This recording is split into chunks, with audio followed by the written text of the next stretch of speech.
সুপ্রিয় সনাতনী, মন্দির পরিক্রমার ২৬তম পর্বে আজ আপনাদের নিয়ে আসলাম কুমিল্লা জেলা সদরের কান্দিরপাড় এলাকায় অবস্থিত ১৭০২ খ্রিস্টাব্দে অর্থাৎ আজ থেকে প্রায় ৩২২ বছর আগে নির্মিত শ্রী শ্রী মাতা রাজেশ্বরী দেবীর মন্দিরে।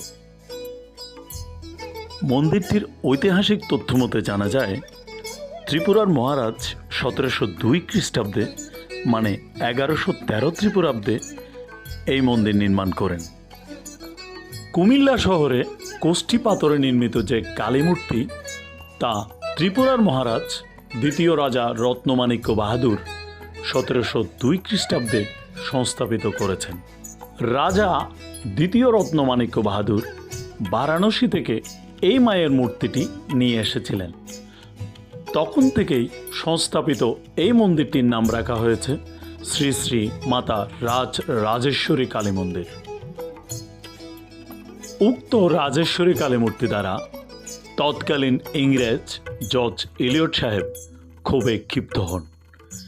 এই ঘটনার পর থেকে এলিয়ট সাহেব স্বপ্নে আদিষ্ট হয়ে পূজার জন্য ১ টাকা করে দক্ষিণা দান করতেন, যা রাজমালা প্রথম খণ্ডে বর্ণিত আছে। চলুন ঘণ্টাধ্বনির মাধ্যমে মায়ের মন্দিরে পদার্পণ করি। এখানে মা অত্যন্ত জাগ্রত।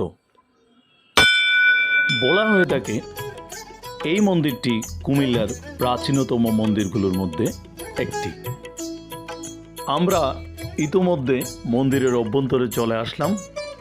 একটু পরে আপনারা দেখতে পাবেন মাতা রাজেশ্বরীকে। আমরা যখন মন্দিরে এসেছিলাম তখন মায়ের পুজো হচ্ছিল, তাহলে পুজো উপভোগ করুন একটু।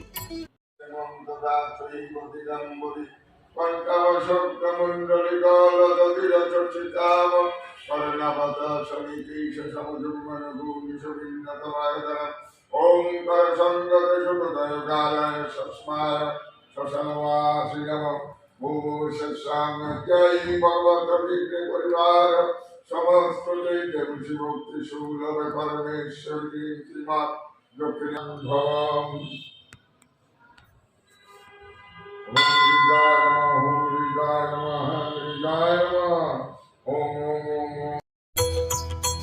অবশ্যই কমেন্ট বক্সে জানাবেন আমাদের এই ভিডিওটি কেমন লেগেছে। আর আমাদের মন্দির পরিক্রমার ভিডিওগুলো নিয়মিত দেখতে আমাকে ফলো দিয়ে রাখুন এবং ভিডিওগুলো ভালো লাগলে অবশ্যই শেয়ার করে দেবেন। ধন্যবাদ।